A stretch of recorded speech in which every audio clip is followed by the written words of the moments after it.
Ini kan ada mencurigakan buat saya, karena penawaran itu cukup besar, 1 M.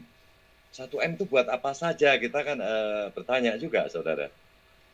Dan buat saudara-saudara kita mungkin ada yang bertanya juga, 1 M itu buat apa saja?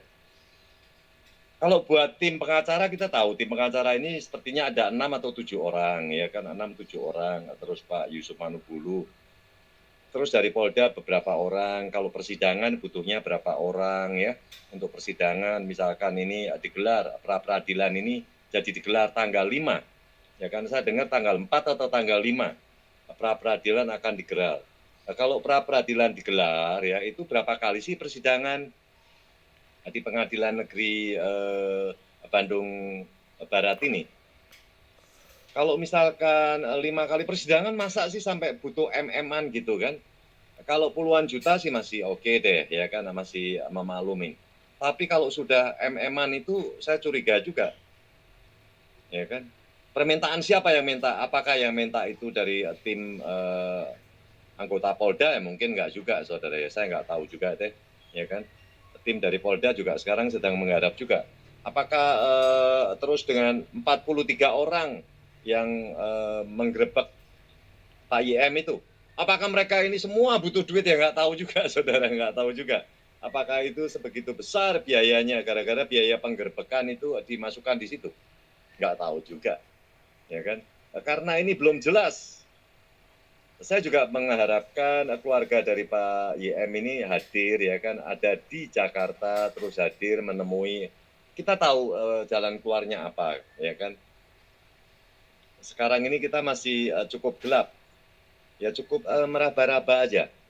Dan mungkin buat Bro Herbert sendiri yang kemarin masuk di sini dan sebelumnya adalah Bro Sandy sendiri juga bertanya-tanya, ini siapa ini Pak Edro? Pasti kan bertanya, ada pertanyaan ke saya, dan saya mesti harus jawab. Ini permintaan ini muncul dari sini, ya kan? Dan ini jelas orang yang bisa dipercaya, ya kan? Apakah nama orang ini juga masuk di dalam orang yang di dalam pencarian Polda Jabar? Saya tidak tahu, ya kan? Tapi kalau misalkan masuk pun, apakah dia dapat informasi dari pihak lain yang menawarkan ke dia? Ya ini kan masih belum jelas, saudara. Ini belum jelas juga. Karena penawaran itu begitu besar, 1 M loh, saudara. 1 M itu, kasusnya kasus ini apakah sampai membutuhkan biaya yang begitu besar? Dan ini seperti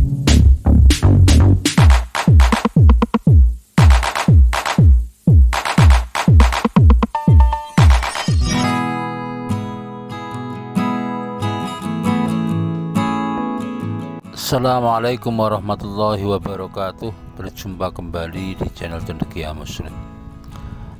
Teman-teman sekalian, update terbaru dari pra-peradilannya Yusuf Manubulu ya.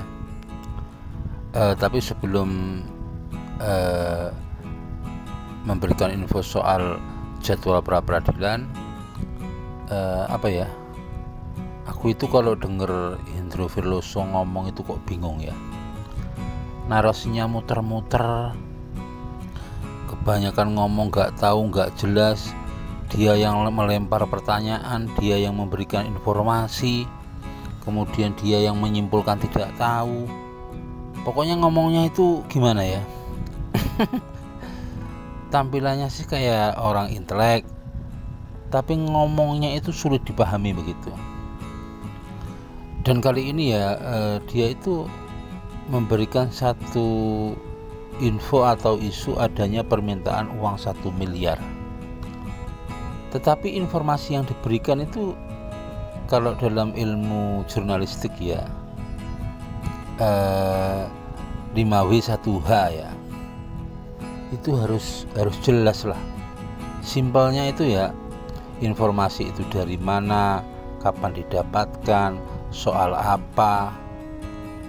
Terkait soal 1M, dia tidak bisa memberikan informasi permintaan itu dari siapa, kemudian tujuannya itu apa 1M itu,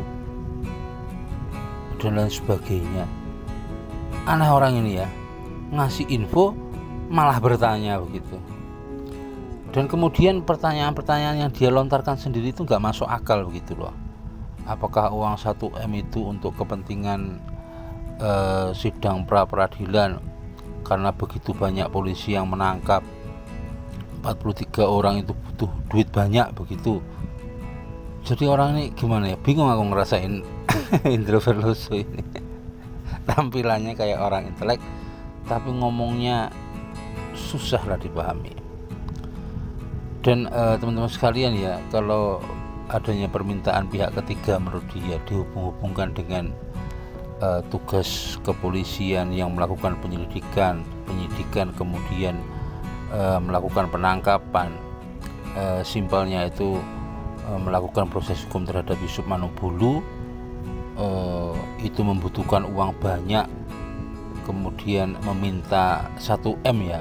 Itu pertanyaan dia, apakah penyidik meminta itu? Ya tidak mungkin lah, karena dalam setiap penyidikan itu ada dana penyidikannya. Tidak mungkin lah itu.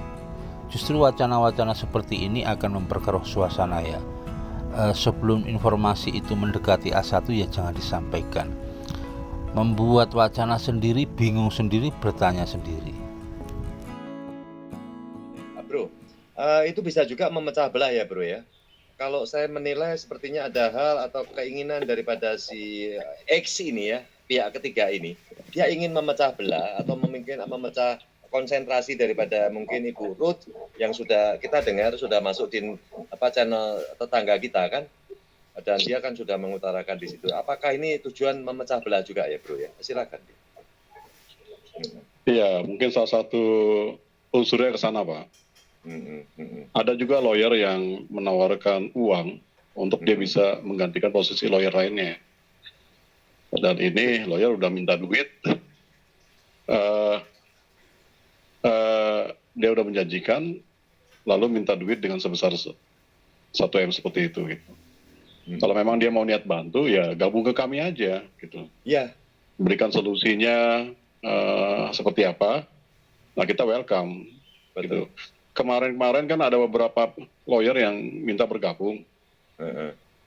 Malah buruh sendiri sama Pak Yusuf menolak untuk terlalu banyak lawyer membela mereka. Nah seperti itu. Tapi kalau memang lawyer itu datang dengan tujuan baik dan memberikan solusi-solusi yang membuat adanya terobosan-terobosan, ya kita welcome. Tapi sejauh ini terobosan-terobosan itu kita sudah siapkan sebenarnya. Tidak ada. Tapi waktu itu ketemu nggak sama Bro Herbert atau pengacara lain yang mau bergabung itu? Apakah ketemu juga dengan Bro Herbert? Ya, silakan. Itu mereka bukan dari saya Pak. Itu Bang. Jadi walaupun salah satunya pernah ketemu saya di Bandung, tapi semua kan keputusannya ada di Ibu Ruth dan Pak Yusuf. Namun saya sendiri mendengar dari mereka berdua ya tidak berkenan kalau terlalu banyak lawyer yang ikut campur menangani masalah mereka. Begitu Pak Yusuf. Oh iya, soalnya kita tahu bahwa Pak YM ini kan ketemu dengan Ruth ini kan, Bu Ruth ini kan sebentar aja saudara, dan kita tidak tahu hasil yang terakhir ini bagaimana keadaannya, ada di mana, ya kan, bagaimana kabarnya kita juga nggak tahu. Ya harapan kita ini Bu Ruth tuh bisa mendengar ya, apa hebat Bro Herbert ya, bisa mendengar terus bisa masuk, bisa mengklarifikasi, ya kan, siapa yang menjanjikan ini ya kan, yang katanya dengan 1M itu bisa beres, ini saya pengen tahu siapa yang orang bisa membereskan ini dengan cepat ya, kira-kira buat saudara-saudara kita. Dan buat yang lain yang belum subscribe, tolong di subscribe, di like dan di komen. Dan buat saudara-saudara kita yang ingin bertanya dengan Bro Herbert ini, silakan masuk. Ya kan, yang lain-lainnya pada menghilang juga ini ya. Sekarang ini siapa yang ingin bertanya kepada saya dan Bro Herbert, silakan. Nah, karena ini data ini jelas saudara, jelas banget, ya kan, jelas banget. Dan harapan saya juga semuanya itu bisa berjalan dengan baik ya. Karena saya anggap ini adalah sesuatu yang mengejutkan saya, karena orang sudah tahu saudara ya, sudah tahu saudara-saudara kita sudah masuk, ada Bro Herbert, ada Bro Sandy, ada yang lain-lainnya juga sudah bergabung, termasuk adalah dari lintas agama, ya kan, itu sudah bergabung. Mengapa kok ada penawaran seperti ini? Yang membuat saya terkaget-kaget juga. Mereka apakah itu juga, dia kan paling ujuk-ujuk saudara, ujuk-ujuk hadir. Nah ini kasusnya sendiri dia nggak tahu, nanti mengulang dari awal lagi kan jadi nggak karuan saudara. Kalau mengulang lagi itu sudah kacau balau. Itu ya menurut pemikiran saya. Ya. Nah inilah Bro Herbert ya. Tapi kalau misalkan Bro Herbert yakin nggak tanggal 5 ya? Kapan sih Bro untuk perapitnya Bro? Perapitnya tanggal berapa Bro? Ya, itu tanggal 11, Pak. Oh, malah mundur lagi, Bro. Katanya tanggal 4 atau tanggal 5, Bro. Ya, dari pihak pengadilan kemarin memprediksikan itu tanggal 4 ya. Tanggal 8 apa 4? Tanggal 4, Pak. 4 atau 5 gitu kan katanya kan. 4 atau 5. Iya, 4 atau 5. April, Mei. Itu prediksi dari pihak sana. Nah, setelah kita terima surat pemanggilan, ya, itu ternyata tanggal 11 ya. Waduh, gitu, tanggal 11 ya, Bro. Teman-teman sekalian, itu informasi terbaru ya, update terbaru dari perkaranya Yusuf Manubulu. Kalau Hendro Verloso memprediksi sidang pra peradilan itu digelar antara tanggal 5 atau tanggal 4 ya. Tetapi kalau kita melakukan penelusuran di SIPP, Sistem Informasi Penelusuran Perkara, di Pengadilan Negeri Bandung ya, bukan di Pengadilan Negeri Bandung Barat kayak omongannya Hendro Verloso ya. Teman-teman bisa kok cek di Google itu, ketik SIPP PN Bandung, cari itu datanya itu, cari yang ke arah pra peradilan begitu, nanti nongol kok itu. Dan dari jadwal yang kita temukan di SIPP itu memang sidang pertama pra peradilan itu digelar pada tanggal 11 Mei 2023. Itu hari Kamis itu. Kayaknya Kamis depan itu. Itu informasi yang bisa kita dapatkan di SIPP. Demikian juga yang disampaikan oleh pengacaranya ya. Kemudian teman-teman sekalian, mengenai isu pergantian pengacara atau akan ada tambahannya pengacara atau ada orang lain yang berusaha memasuki atau melakukan intervensi terhadap jalannya sebuah perkara, itu hal biasa ya, hal biasa. Tinggal bagaimana ya kita kalau menjadi seorang advokat itu punya kredibilitas, punya komitmen menjaga marwah kita sendiri. Jangan sampai ada orang lain yang masuk ke dalam perkara yang kita tangani tanpa koordinasi dengan kita. Harusnya begitu.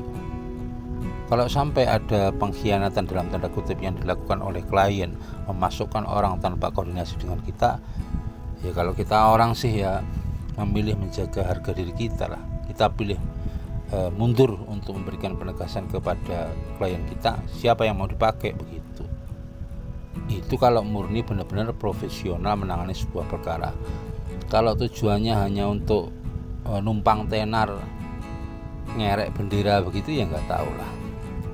Kemudian teman-teman sekalian, terlepas dari isu permintaan dana 1M, kemudian ada penambahan pengacara dan lain sebagainya, ya sekali lagi lah, kalau dalam kasus seperti ini ya, Yusuf Manubulu ya, Aman Suherman dan lain sebagainya, para penista agama yang sedang diproses ini ya, percuma saja mau siapin dana yang tak terbatas pun, mau kamu siapin pengacara yang banyak pun ya, itu akan kalah efektif dengan ketika orang itu menghadapi sendirian atau dengan pengacara yang memberikan advice, memberikan satu solusi atau satu arahan ya, bahwa dalam perkara seperti ini apalagi sudah ditahan, itu yang paling efektif cuman apa ya, ketika terdakwa itu mau meminta maaf,